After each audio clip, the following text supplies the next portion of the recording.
안녕하세요. 오늘도 저희 채널을 찾아주신 여러분 참 반갑습니다. 지금 이 영상을 듣고 계신 분들 중에도 어쩌면 한 달에 한 번 오는 기초연금으로 겨우겨우 살림을 이어가고 계신 분이 계실지도 모르겠습니다. 아프다는 말을 꺼내기도 미안해지는 나이. 병원 갈까 말까 망설이다 그냥 참고 마는 그 마음. 그런데 그런 부모의 지갑을 아무렇지 않게 열라고 하는 자식들, 그것도 사랑이라는 이름 아래 요구하는 사람들. 과연 그건 자식일까요? 아니면 손님일까요? 오늘 전해드릴 이야기는 단순한 픽션이 아니라 누군가의 어머니, 아버지가 실제로 겪은 노년의 경제 이야기입니다. 내 자식이니까라며 끝없이 참고 내어주고 버텨야만 했던 우리 부모님의 이야기입니다. 이 이야기를 들으며 나도 그랬다. 혹은 이건 아니다. 그런 생각이 드신다면 댓글로 여러분의 이야기도 함께 나눠주세요. 그럼 첫 번째 이야기부터 시작하겠습니다. 노년의 경제 이야기. 첫 번째 이야기의 제목은 기초연금 30만 원 이걸로 버티라는 거죠? 입니다.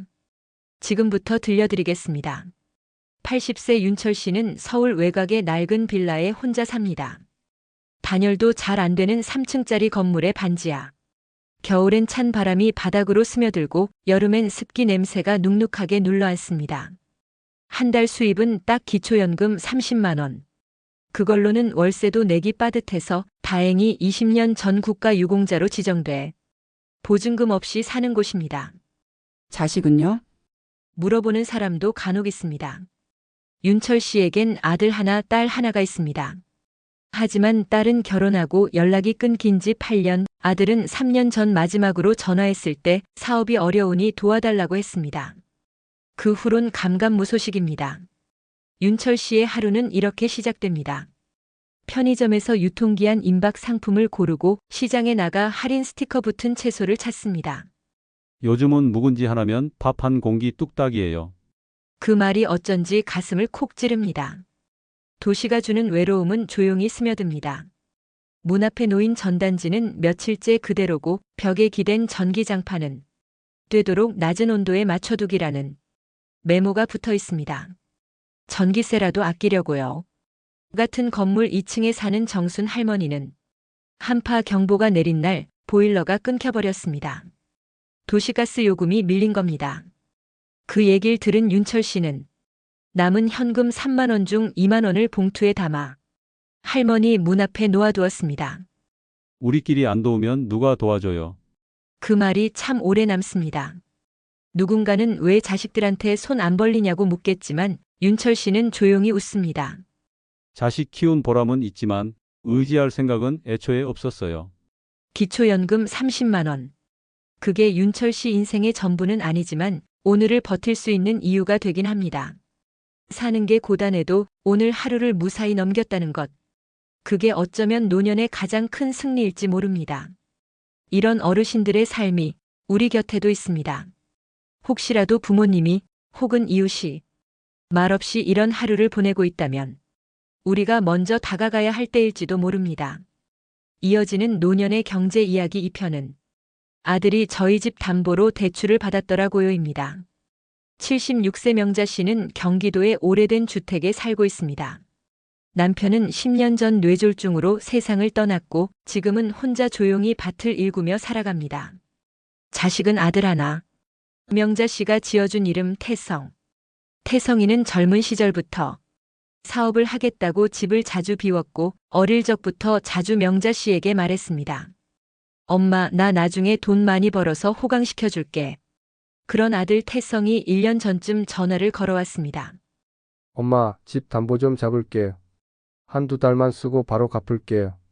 명자 씨는 망설였지만 결국 도장을 찍어줬습니다. 그래도 내 자식인데. 그 마음이었죠. 하지만 그 후 집으로 날아온 등기우편 한 통. 담보대출 연체 안 내서 깜짝 놀라 은행에 문의하니 이미 몇 달째 이자조차 내지 않고 있었답니다. 대출이요? 8천만 원이요.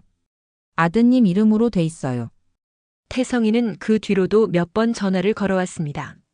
조금만 기다려. 금방 갚아. 하지만 이제는 전화조차 받지 않습니다. 동네 통장 아주머니가 말했습니다. 명자 씨 집 팔릴 수도 있어요. 그거 알아요? 밤잠을 설치며 명자 씨는 창밖을 바라봅니다. 아직 꽃이 피지도 않은 밭이 흐릿하게 눈에 들어옵니다. 며칠 뒤 명자 씨는 구청 사회복지과를 찾아가 상담을 받았습니다. 그리고 법률구조공단에 연락해 가족 간 담보 제공 관련 보호 절차를 문의했습니다. 이건 아들에게 등을 돌리는 게 아니라 자신을 지키기 위한 마지막 선택이었습니다. 어머니는요, 아무리 자식이라도 지킬 건 지켜야 해요. 사회복지사는 조용히 그렇게 말했습니다. 명자 씨는 고개를 끄덕였습니다. 이제부터는 내가 나를 챙겨야겠더라고요. 누군가에게는 자식이 전부일 수 있습니다. 하지만 그 자식이 부모를 위험에 빠뜨린다면 더는 묵묵히 참아선 안 됩니다. 우리 어르신들이 부모니까 당연히 도와야 한다는 부담에서 벗어나 자신을 먼저 지킬 수 있기를 바랍니다. 이어서 노년의 경제 이야기 3편입니다. 제목은 병원 다녀오자고 하니 요양원 이야기부터 꺼내더군요입니다. 74세 정환 씨는 평생 공장에서 일하며 두 자녀를 키워냈습니다. 큰 사고 없이 가난하지만 성실하게 살아온 삶이었습니다. 요즘은 허리가 자주 아프고 계단을 오를 때 숨이 차기도 하지만 동네 병원에서 물리치료를 받으면 금세 나아졌습니다. 나이 들면 원래 이런 거지. 그는 그렇게 생각했습니다. 어느 날 작은 아들이 집에 들렀습니다. 멀리 살아 자주 오지 않던 아들이 갑자기 진지한 얼굴로 말했습니다. 아버지 병원은 가보셨어요? 물리치료 받았지. 괜찮아. 그러자 아들이 조심스럽게 말문을 엽니다. 요즘은 요양원도 잘 돼 있어요. 아버지도 이제 그런 데서 편하게 지내시는 게. 순간 정환 씨는 말문이 막혔습니다. 요양원, 자신은 단지 허리가 좀 불편한 것뿐이었습니다. 정신도 멀쩡하고 혼자 밥도 잘 챙겨 먹고 매일 아침 직접 마당도 쓸고 있는 사람입니다. 그날 밤 정환 씨는 깊은 잠을 이루지 못했습니다. 나는 이제 가족에게 짐이 된 건가? 텅 빈 부엌 식탁에 앉아 아내 사진을 바라보다가 속으로 조용히 말했습니다. 여보, 나는 아직 살만한데 자식들은 왜 날 보내려 하지? 며칠 후 동네 복지관에서 만난 친구 상호 씨가 말했습니다. 요즘 자식들 조금만 아프면 요양원부터 생각해. 본인들 돌보기 귀찮아서 그런 거야. 우리는 아직 집에서 밥 차려 먹을 정도는 되잖아. 정환 씨는 조용히 고개를 끄덕였습니다. 아직 내 두 발로 걷고 내 손으로 밥 먹는다. 그게 얼마나 귀한 건지 자식들은 몰라. 정환 씨는 결심했습니다. 당분간 더 단단히 살겠다고. 복지관 체조교실에도 나가고 건강 노트도 쓰기 시작했습니다. 요양원이 아니라 내 집에서 마지막까지 살고 싶다. 그게 정환 씨의 바람입니다. 노년은 병들었다는 뜻이 아닙니다. 조금 불편할 뿐 여전히 살아 숨쉬는 삶의 주인입니다. 자식이 돌보기 귀찮다고 요양원을 쉽게 말하는 세상에서 노인은 더 큰 결심이 필요합니다. 나는 아직 살아 있습니다. 내가 나를 지킬 수 있을 때까지 여기서 살아갈 겁니다. 계속해서 노년의 경제 이야기 4편입니다. 매달 용돈 보내던 자식이 갑자기 연락을 끊었습니다. 79세 진숙 씨는 20여 년 전 남편을 먼저 떠나보내고 혼자서 두 아들을 키워냈습니다. 도시락 공장에서 청소 일터에서 내가 고생하면 우리 애들은 편히 살겠지. 그런 생각 하나로 버텼습니다. 다행히 두 아들은 대학도 나왔고 결혼도 했고 손자도 봤습니다. 진숙 씨는 그렇게 생각했습니다. 내가 다행히 제 몫은 했구나. 둘째 아들이 어느 날 말했습니다. 엄마, 이제부터는 제가 매달 용돈 보내드릴게요. 처음엔 손사래를 쳤지만 그 마음이 고마워서 받아들였습니다. 매달 30만 원. 그 돈은 진숙 씨에게 단순한 생활비가 아니라 누군가 나를 아직 생각해주는구나 하는 마음의 위로였습니다. 그런데 어느 달부터인가 입금이 되지 않았습니다. 처음엔 바빴겠지 했고 그 다음 달엔 잊었겠지 했고 그 다음 달엔 걱정이 됐습니다. 전화를 걸었습니다. 지금은 전화를 받을 수 없습니다. 카톡도 읽지 않았고 며느리에게 보낸 문자에도 답이 없었습니다.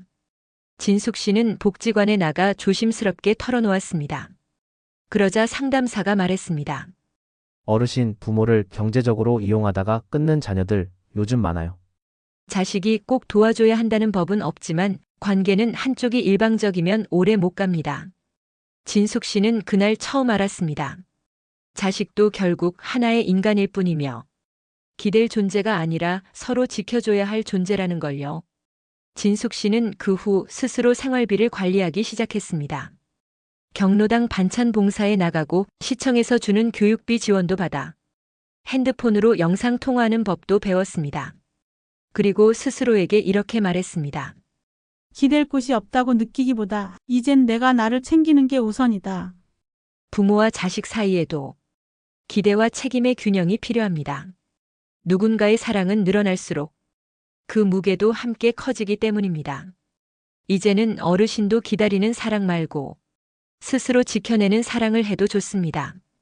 마지막으로 노년의 경제 이야기 5편입니다. 간병하던 며느리가 집을 나갔습니다. 81세 윤호 씨는 뇌졸중 후유증으로 거동이 불편합니다. 말도 어눌해졌고 오른팔은 거의 쓰지 못합니다. 아내는 이미 오래전에 세상을 떠났고 자식 셋 중 둘은 외국에 있어 둘째 아들 내외가 같은 집에 살며 그를 돌봐왔습니다. 아들은 새벽 일찍 나가 밤늦게야 들어오는 회사원이고 실질적인 돌봄은 오롯이 며느리에게 맡겨졌습니다. 식사, 세탁, 목욕, 병원 동행까지 처음 며느리는 조용히 잘 해줬습니다. 아픈 몸을 씻겨줄 때도 말이 잘 안 나오는 윤호 씨를 조급해하지 않고 기다려줬습니다. 윤호 씨는 속으로 생각했습니다. 이 아이 없으면 나는 아무것도 못한다. 그런데 너무 고생만 시키는 건 아닐까? 그러던 어느 날부터 며느리의 눈빛이 달라졌습니다. 밥이 식은 채로 나왔고 화장실 앞에 두고 간 휠체어를 오래 기다리게도 했습니다. 그러다 아들은 퇴근 후 말했습니다. 아버지, 며칠 친정에 다녀오게 할게요. 요즘 너무 힘들어해서요. 윤호 씨는 고개를 끄덕였습니다. 며느리의 수고를 모르지 않았으니까요. 하지만 며느리는 돌아오지 않았습니다. 며칠이 지나도 몇 주가 지나도 그녀는 집에 들어오지 않았고 아들마저 말수가 줄어들었습니다. 급기야 아들은 말했습니다. 아버지, 요양보사 알아볼게요. 이제 우리가 집에서 모시긴 어려울 것 같아요. 윤호 씨는 생각했습니다. 나는 정말 그들에게 짐이었을까? 하지만 스스로도 알고 있었습니다. 지금 내 상태로는 누군가의 도움이 없이는 밥 한 끼 먹는 것도 어렵다는 걸. 그날 밤 그는 처음으로 입 밖에 꺼냈습니다. 그래, 알아봐라. 나도 이젠 준비할 때가 된 것 같구나. 그 목소리엔 체념이 아니라 이해와 인정이 담겨 있었습니다. 노인의 삶은 언제부터인가 부담이라는 이름으로 불리기 시작합니다. 하지만 누구도 처음부터 남의 짐이 되려고 살진 않았습니다. 간병이라는 이름 아래 가족의 관계는 멀어지고 노인의 자존은 무너지고 맙니다. 그러나 그 누구도 자신의 마지막을 그렇게 마무리하고 싶지는 않을 겁니다. 내가 떠난 후에도 남는 것은 미안함이 아니라 고마움이길 바랐을 뿐입니다. 지금까지 들려드린 5가지 이야기, 혹시 그 중에서 여러분 마음에 오래 남는 장면이 있었을까요? 부모는 자식을 위해 기꺼이 희생합니다. 그러나 그 희생이 당연해질 때 그것은 사랑이 아니라 소모가 됩니다. 누군가는 말합니다. 부모는 자식을 끝까지 책임져야지. 하지만 저는 오늘 조용히 이렇게 말하고 싶습니다. 부모에게도 지켜야 할 노년의 품위가 있습니다. 오늘의 이야기들이 지금 내 곁에 있는 부모님을 혹은 내 삶의 방식을 잠시 돌아보게 하는 계기가 되었으면 좋겠습니다. 이 이야기가 마음에 남으셨다면 구독과 좋아요 그리고 알림 설정도 부탁드립니다. 다음 이야기에서는 미리 재산을 나눠준 부모가 겪는 갈등에 대해 또 다른 현실을 들려드릴 예정입니다. 함께 이야기 나눠요. 고맙습니다.